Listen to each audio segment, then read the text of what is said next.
আগের দিন আমরা মাইটোসিস অব্দি পড়েছিলাম। আগের যিনি স্যার ছিলেন পড়িয়েছিলেন। আজকে আমরা দেখবো ডিএনএ রেপ্লিকেশন এন্ড মিয়োসিস, এই দুটো। ঠিক আছে, চলো শুরু করা যাক। স্ক্রিনটা শেয়ার করি।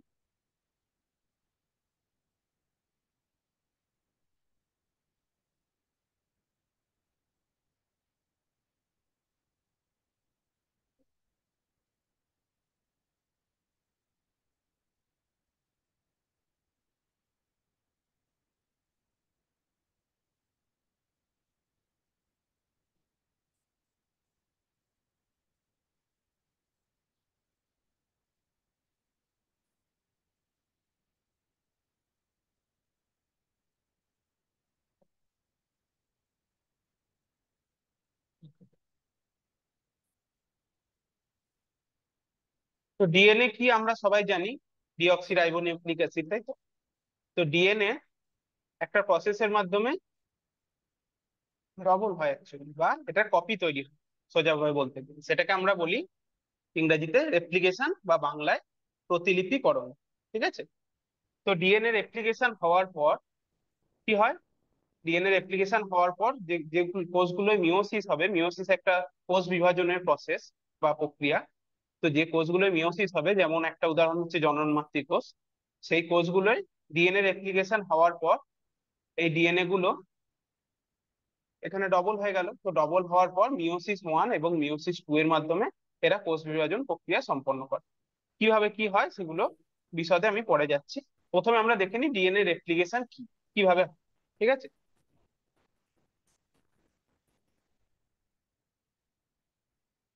তো দেখো এখানে, এটা হচ্ছে ডিএনএ কি স্ট্রাকচার, দ্বিতন্ত্রী বা ডবল হেলিক্স স্ট্রাকচার। তো ডিএনএর এই দ্বিতন্ত্রী বা ডবল হেলিক্স স্ট্রাকচার আবিষ্কার করেন ওয়াটসন এবং ক্রিক লন্ডনে, কিংস কলেজ লন্ডনের একটি ল্যাবে। তো তারপর থেকে এই স্ট্রাকচারটি সম্পর্কে জানা গেছে। তার আগে আমরা জানতাম না যে ডিএনএ স্ট্রাকচার এরকম হয়। ঠিক আছে।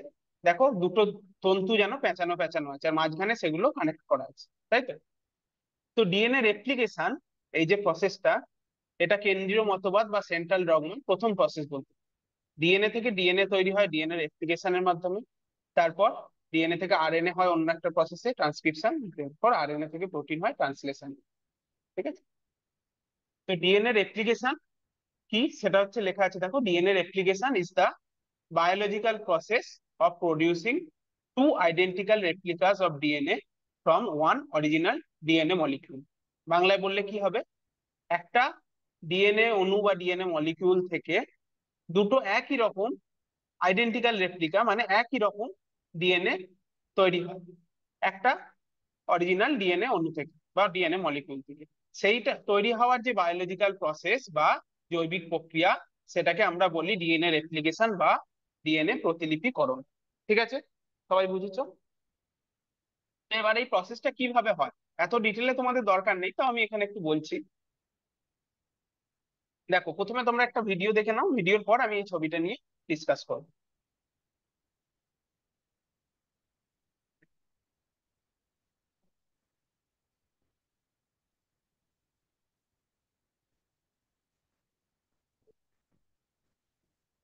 তোমরা ভিডিওর সাউন্ড শুনতে পাচ্ছ? একজন বলছেন। না স্যার। আচ্ছা, দাঁড়াও।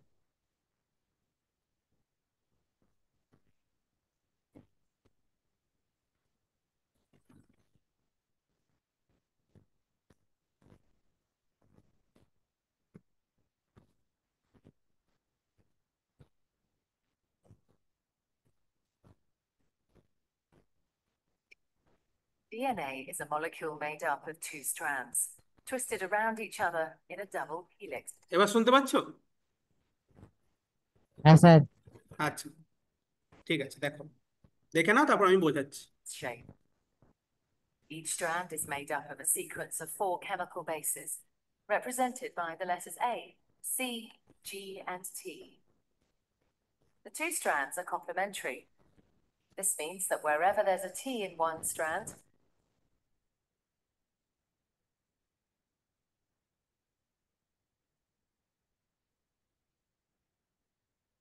DNA is a molecule made up of two strands, twisted around each other in a double helix shape. Each strand is made up of a sequence of 4 chemical bases, represented by the letters A, C, G, and T. The 2 strands are complementary. This means that wherever there's a T in one strand, there will be an A in the opposite strand. And wherever there's a C, there will be a G in the other strand.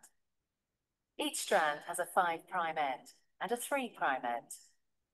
The 2 strands run in opposite directions. This determines how each strand of DNA is replicated. The first step in DNA replication is to separate the 2 strands. This unzipping is done by an enzyme called helicase and results in the formation of a replication fork. Separated strands each provide a template, creating a new strand of DNA. An enzyme called primase starts the process. This enzyme makes a small piece of RNA called a primer. This marks the starting point for the construction of the new strand of DNA.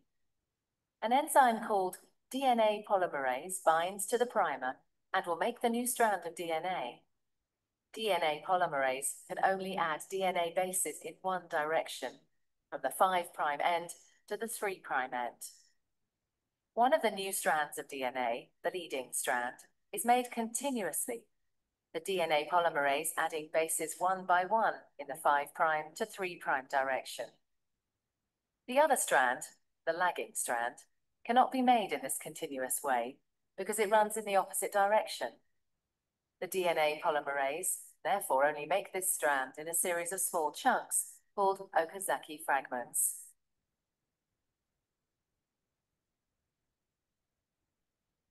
Each fragment is started with an RNA primer.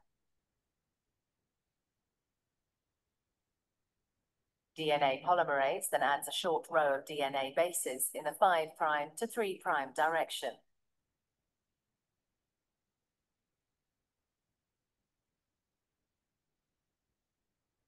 The next primer is then added further down the lagging strand. Another Okazaki fragment is then made, and the process is repeated again. Once the new DNA has been made, the enzyme exonuclease removes all the RNA primers from both DNA. Another DNA is in the gap with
ওকে, তো আমরা কি দেখলাম?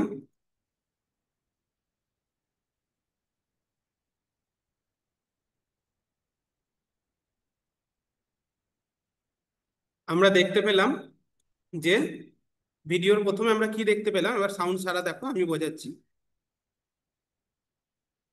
প্রথমে DNA রেপ্লিকেশনের শুরুতেই একটা DNA structure দেখানো হচ্ছে, DNA দ্বিতন্ত্রী structure. ঠিক আছে, তো দেখো এখানে এই বেসগুলো আছে, এটা হচ্ছে A for adenine, T for thymine, C for cytosine এবং জি ফর গুয়ানিন। এ এর সঙ্গে টি যুক্ত হয় এবং সি এর সঙ্গে জি যুক্ত হয়। ঠিক আছে, এবং এর একদিকে 5 প্রাইম 3 প্রাইম, এত বিশদে তোমাদের যাওয়ার দরকার নেই। তো দেখো প্রথমেই ডিএনএটা দুভাগে ভাগ হয়ে গেল, এবং এই যে মাঝের জায়গাটা সমেত একটা স্ট্রাকচার তৈরি হলো, এটাকে বলা হয় রেপ্লিকেশন ফর্ক। ঠিক আছে, এই রেপ্লিকেশন ফর্কের পর একটা প্রাইমেজ এনজাইম একটা প্রাইমারকে জুড়বে। প্রথমে যখন আমাদের বাড়িতে রং হয় তখন প্রথমে দেখবে একটা প্রাইমার দেওয়া হয়, তাই তো? প্রাইমার হচ্ছে যেটা শুরু করে, এইভাবে মনে রাখো, যেটা দিয়ে শুরু করা হয়। রঙের সময় আমরা প্রাইমার দিয়ে শুরু করি, সেরকমই এখানে একটা আরএনএ প্রাইমার যুক্ত। তো আরএনএ প্রাইমার যুক্ত হওয়ার পর এবার ডিএনএ পলিমারেজ নামের একটা এনজাইম এসে বিভিন্ন রকম, এই দেখো বেসগুলো জুড়তে জুড়তে আসছে, জুড়তে জুড়তে জুড়তে জুড়তে একটা লিডিং স্ট্র্যান্ড তৈরি হলো, একটা ল্যাগিং স্ট্র্যান্ড তৈরি হলো। ঠিক আছে, এরপর বিভিন্ন প্রসেসগুলো এবার হলো, এত বিশদে তোমাদের জানার দরকার নেই। তারপর ডিএনএ লাইগেজ এসে পুরোটাকে জুড়ে দেয়, এবং একটা থেকে দেখো দুটো ডিএনএ তৈরি হয়ে গেল। কিন্তু এখানে তুমি যদি খেয়াল করো, প্রথম যে ডিএনএটা ছিল এবং নতুন দুটো ডিএনএ, তার মধ্যে প্রথম ডিএনএ অর্ধেক অংশ আছে হচ্ছে ওপরের ডিএনএটায় এবং অর্ধেক অংশ আছে হচ্ছে নিচের ডিএনএটায়। সেই জন্য এটাকে বলা হয় সেমি কনজারভেটিভ মতবাদ। ঠিক আছে, যেহেতু অর্ধেক অর্ধেক অর্ধেক অর্ধেক চলে গেল এবং একটা করে নতুন স্ট্র্যান্ড প্রত্যেকটা এলো, তাই তো?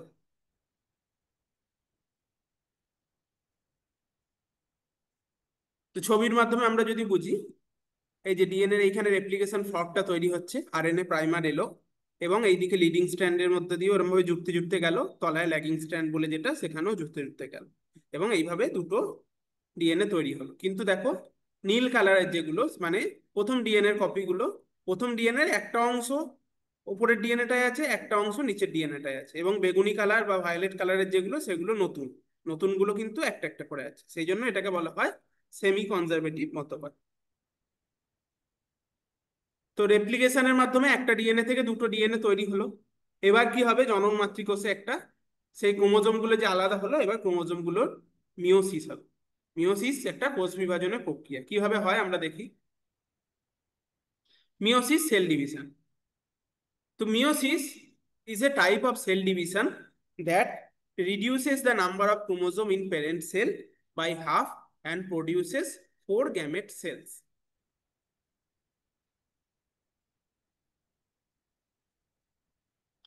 কিভাবে হয় এটা, মিওসিস প্রক্রিয়াটা কিভাবে হয়, মাইটোসিস থেকে এটা কতটা আলাদা আমরা জানি। ধরে নাও এটা একটা জনন মাতৃকোষ, ঠিক আছে?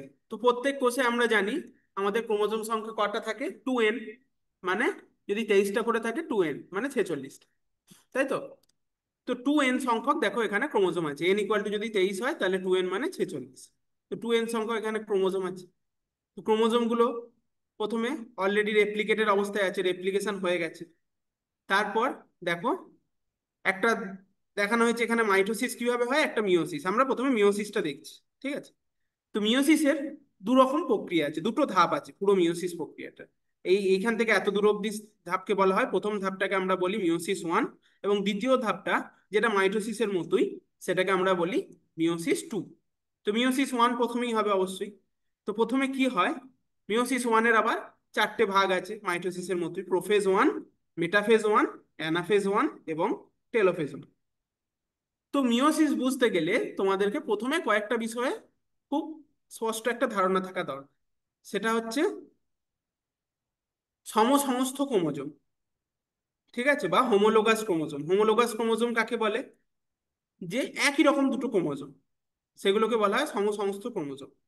ঠিক আছে, তো সমসমস্ত ক্রোমোজোম গুলোর যে এক একটা, ধরো এই দুটো বাহু আছে দেখতে পাচ্ছ প্রত্যেকটা ক্রোমোজোমের, তো প্রত্যেকটা বাহু, এই দুটো বাহু একে অপরের কি বলা হয়, সিস্টার ক্রোমাটিড। এবং এই যে নীল বাহুটা, এর সঙ্গে একটা যদি লাল বাহুকে আমরা বলি, তাহলে সেই দুটো হচ্ছে, একটা নীল আর একটা লালকে যখন ধরা হবে সেগুলো হচ্ছে নন সিস্টার ক্রোমাটিড। ঠিক আছে, ক্রোমোজোম ভাগ হয়ে গেলে। তো এগুলো সম্পর্কে স্পষ্ট ধারণা পেলে তোমরা। এবার আমরা দেখি প্রোফেজ ওয়ানের কি কি হয়।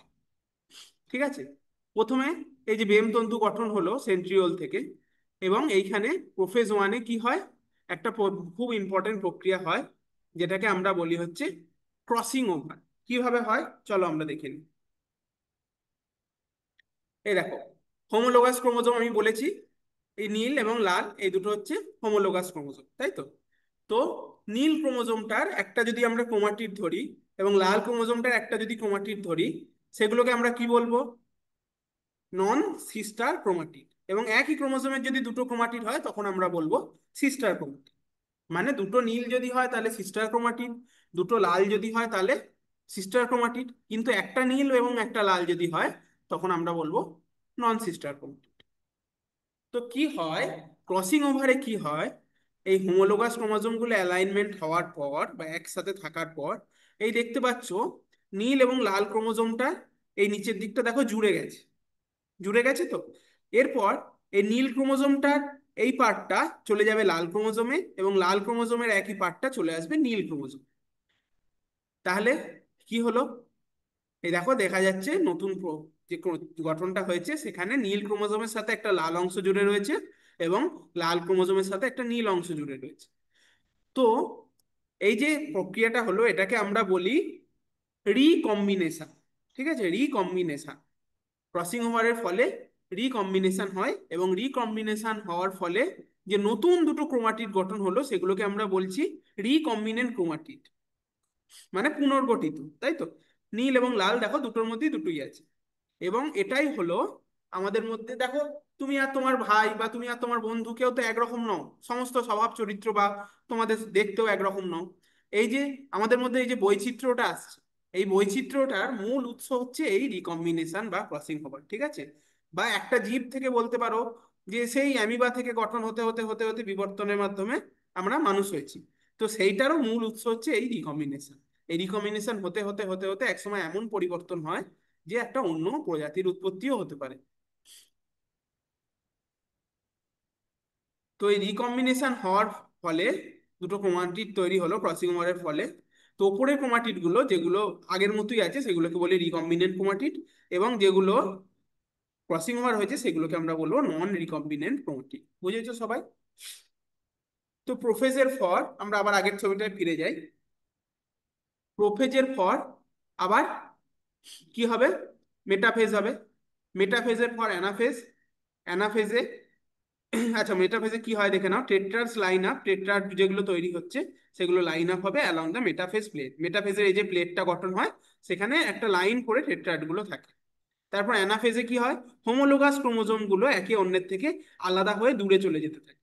কিন্তু সিস্টার ক্রোমাটিড গুলো, আমি কি বলেছি, সিস্টার ক্রোমাটিড কোনগুলো, দুটো নীল বা দুটো লাল একই রকম যেগুলো সেগুলো হচ্ছে সিস্টার ক্রোমাটিড। সিস্টার ক্রোমাটিড গুলো একসাথে থাকে, কিন্তু হোমোলোগাস ক্রোমোজোম গুলো ক্রমশ দূরে চলে যেতে পারে, দূরে চলে যেতে থাকে। ক্রসিং ওভার কিন্তু হয়ে গেছে অলরেডি, তাই তো। তো টেলোফেজ ওয়ান এর পর, টেলোফেজ ওয়ানে কি হলো, each cell has one of replicated chromosomes. মানে টেলোফেজ ওয়ানে দেখো এখানে মাঝখান দিয়ে একটা বিভাজন হয়ে গেল। তাহলে প্রথমে ছিল একটা সেল, একটা সেল থেকে এখন কি হলো, দুটো সেল তৈরি, তাই তো। মিওসিস ওয়ানের ফলে একটা সেল থেকে দুটো সেল তৈরি হয়। ঠিক আছে, এবং খুব ইম্পর্টেন্টলি, এটা খুব ইম্পর্টেন্ট যে ক্রোমোজোম সংখ্যা কি ছিল, জনন মাতৃকোষ বা যেটা যে কোষটা থেকে শুরু হয়েছিল সেটা ক্রোমোজোম সংখ্যা ছিল 2n। কিন্তু এখন হয়ে গেছে দেখো ক্রোমোজোম সংখ্যা n, মানে অর্ধেক। মানে তোমার যদি 46টা ক্রোমোজোম থাকে, এই মিওসিস ওয়ানের ফলে ক্রোমোজোম সংখ্যা অর্ধেক হয়ে যাচ্ছে। ঠিক আছে, এটা তাৎপর্যটা আমরা পরে বুঝবো মাইটোসিস এবং মিওসিসের পার্থক্যটা দেখার সময়। তো দেখো এখানে 46টা ক্রোমোজোম ছিল, হতে হতে হতে হতে এখানে দেখো অর্ধেক সংখ্যক ক্রোমোজোম থাকে। একটা একটা সেলের মধ্যে তো 46টা দেখানো সম্ভব নয়, এই জন্য একটা বা দুটো দিয়ে এখানে বোঝানো হয়েছে। কিন্তু এখানে 46টা ছিল, ধরে নাও এখানে এখন 23টা 23টা করে দুটো সেলে আছে।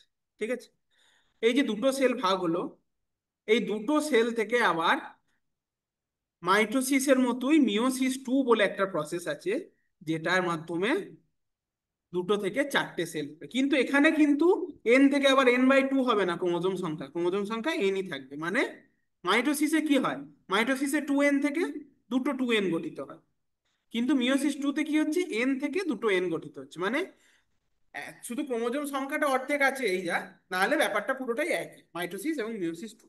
তো মিওসিস টুতেও সমানভাবে চারটে দশা দেখা যায়: prophase two, metaphase two, anaphase two এবং টেলোফেজ টু।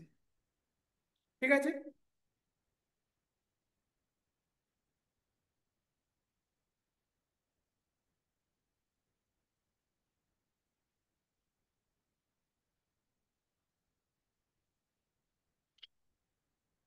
তো মিওসিস প্রক্রিয়াটা তাহলে মিওসিস ওয়ান এবং মিওসিস টু এই দুটো নিয়ে গঠন, তাই তো?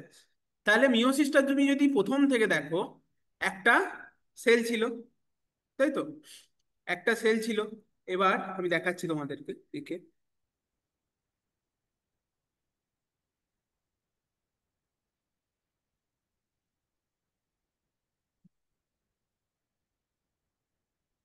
দেখো, এখানে একটা সেল ছিল প্রথমে। আচ্ছা, আমি নতুন ইয়েতে আনছি।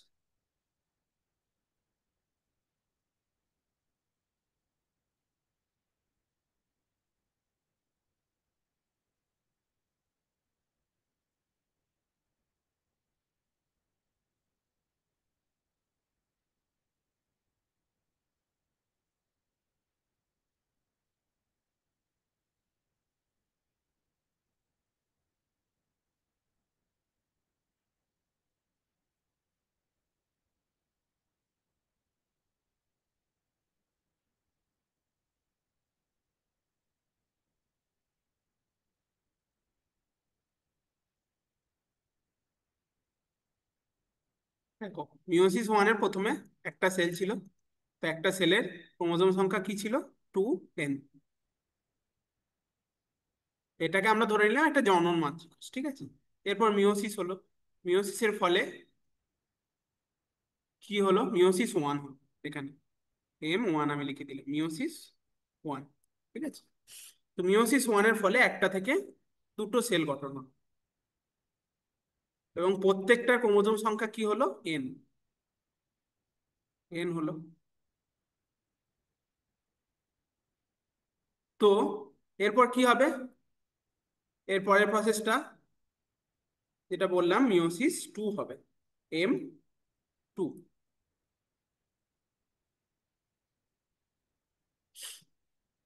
তো মিওসিস টুতে কি হবে? এই যে দুটো n ক্রোমোজোম সংখ্যার সেল হয়েছে, এই দুটো n ক্রোমোজোম সংখ্যার সেল থেকে আরো দুটো করে সেল হবে, প্রত্যেকটা থেকে দুটো করে, 3, 4। এই প্রত্যেকটারও ক্রোমোজোম সংখ্যা হবে n।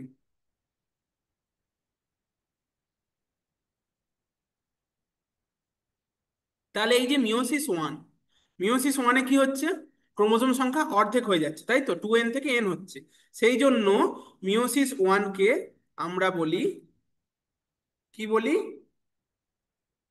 হ্রাস বিভাজন। আমি ইংলিশে লিখছি হ্রাস বিভাজন, মানে বাংলায় হ্রাস বিভাজন বলি, যেহেতু হ্রাস পাচ্ছে সংখ্যাটা। ঠিক আছে। সেই জন্য আমরা এটাকে বলি হ্রাস বিভাজন। হলো।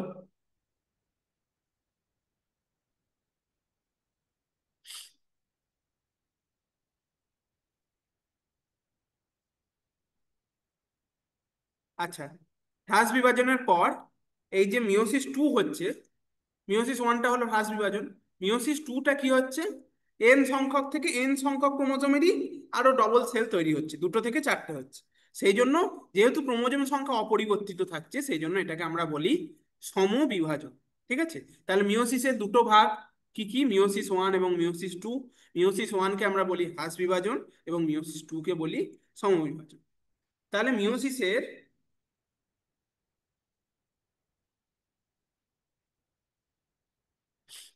যদি আমরা বৈশিষ্ট্যগুলো দেখি, তাহলে কি কি হচ্ছে? মিওসিসের যদি আমরা ওভারঅল বৈশিষ্ট্যগুলো দেখি, তাহলে মিওসিসে 2n থেকে একটা সেল থেকে চারটে সেল তৈরি হয়। মিওসিসে ক্রোমোজোম সংখ্যা প্রথম সেলের যদি 2n থাকে, তাহলে শেষের সেলগুলো অর্ধেক হয়ে যায়, মানে n হয়ে যায়। মিওসিস হয় হচ্ছে সাধারণত একটা যদি উদাহরণ বলা হয় কোথায় হয়, তোমরা বলবে জনন মাতৃকোষে হয়। ঠিক আছে, এবং এটা থেকে গ্যামেট মানে স্পার্ম বা ওভাম বা শুক্রাণু বা ডিম্বাণু তৈরি হয়। ঠিক আছে, একইভাবে উদ্ভিদের ক্ষেত্রেও এটা প্রযোজ্য, তাদের ক্ষেত্রেও গ্যামেটোফাইট তৈরি হয়। ঠিক আছে, তো মিওসিসের তাৎপর্য যদি আমরা বলি যে কি হয়, দেখো তোমার বাবা বা তোমার মায়ের ক্ষেত্রেও কিন্তু তাদের কোষেও কিন্তু 2n সংখ্যক ক্রোমোজোম আছে একটা দেহ কোষে, তাই তো? তো যদি এই মিওসিসের মাধ্যমে হ্রাস বিভাজন না হতো তাহলে কি হতো, বাবার এবং মায়ের কোষ মিলে তোমার যে কোষটা তৈরি হয়েছে সেটাতে কি হতো, 2n+2n 4n হয়ে যেত, তাই না? তো মিওসিস কি করে, এই 2n থেকে পরবর্তী প্রজন্মেও সমভাবে ক্রোমোজোম সংখ্যা বজায় রাখতে আমাদের একটা প্রয়োজনীয় প্রক্রিয়ার নাম হচ্ছে মিওসিস। মানে 2n তোমার বাবারও আছে, তোমার মায়েরও আছে, তোমারও হয়ে গেছে 2n, তোমার কিন্তু 4n হয়নি দুটো মিলে। সেই জন্য হ্রাস বিভাজনটা খুব দরকার। বাবার এবং মায়ের এই যে 2n থেকে n যদি না হতো, স্পার্ম এবং ওভামে যদি n না হতো, তাহলে 2n আর 2n মিলে 4n হয়ে যেত। কিন্তু তাদের n এবং n হয়েছে বলি দুটো n মিলিয়ে 2n, মানে তোমার দেহকোষেও 2n বা 46টা ক্রোমোজোম আছে।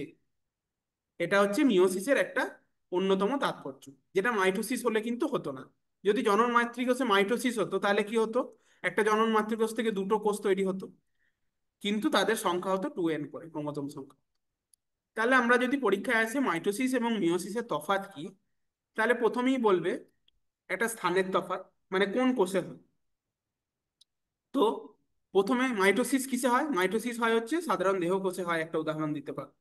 আর মিওসিস হয় হচ্ছে জনন মাতৃকোষে, তাই তো? জনন মাতৃকোষে আমাদের মিওসিস হয়। আর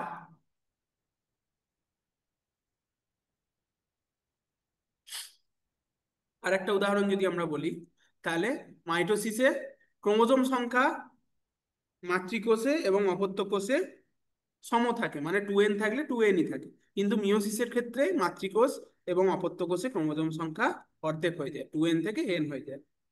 একবার মাইটোসিসের ফলে, মাইটোসিস কিন্তু একটাই প্রক্রিয়া, কিন্তু মিওসিসের দুটো ভাগ আছে, সেটাও লিখতে পারো, মিওসিস 1 এবং মিওসিস 2। চতুর্থ তফাৎ আমরা যদি বলি, তিনটে হলো। তাহলে একটা হচ্ছে কোন কোষে হয়, মাইটোসিস হচ্ছে দেহ কোষে, মিওসিস হচ্ছে জনন মাতৃকোষে। মাইটোসিসের ক্ষেত্রে একটাই ধাপ আছে, মিওসিসের ক্ষেত্রে দুটো ধাপ, মিওসিস 1 এবং মিওসিস 2। 2 নম্বর পার্থক্য হল। 3 নম্বর পার্থক্য কি, মাইটোসিসে মাতৃকোষ এবং অপত্য কোষে ক্রোমোজোম সংখ্যা একই থাকে, 2n থাকলে 2nই থাকে। কিন্তু মিওসিসে মাতৃকোষে যদি 2n থাকে তাহলে অপত্য কোষে ক্রোমোজোম সংখ্যা অর্ধেক বা n হয়ে যায়। চতুর্থ পার্থক্য আমরা যদি বলি, তাহলে মাইটোসিসে একবার মাইটোসিস হওয়ার ফলে একটা থেকে দুটো কোষ তৈরি হয়, কিন্তু মিওসিসের ক্ষেত্রে সেটা কিন্তু একটা থেকে চারটে কোষ তৈরি হয়। তার মানে মিওসিসের ক্ষেত্রে বেশি সংখ্যক কোষ তৈরি হয়। ঠিক আছে, বুঝেছো সবাই? এই হলো মাইটোসিস এবং মিওসিসের পার্থক্য।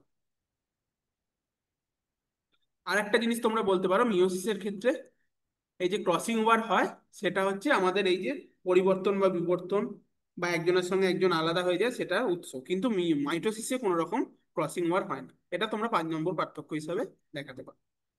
ঠিক আছে,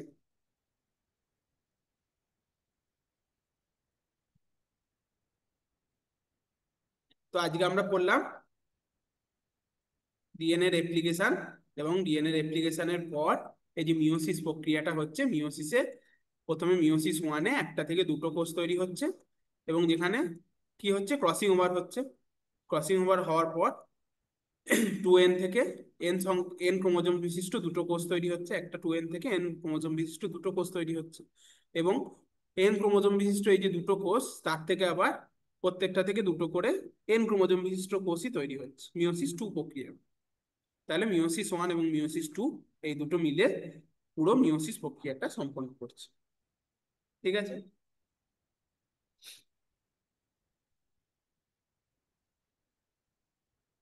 তো আজকের ক্লাস এই অবধি। ধন্যবাদ, যদি কোনো কোশ্চেন থাকে জিজ্ঞেস করতে পারো, নাহলে হয়ে গেছে।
আচ্ছা, ধরে নিলাম কারোর কোনো প্রশ্ন নেই, তাহলে ক্লাসটা এখানেই শেষ, ঠিক আছে।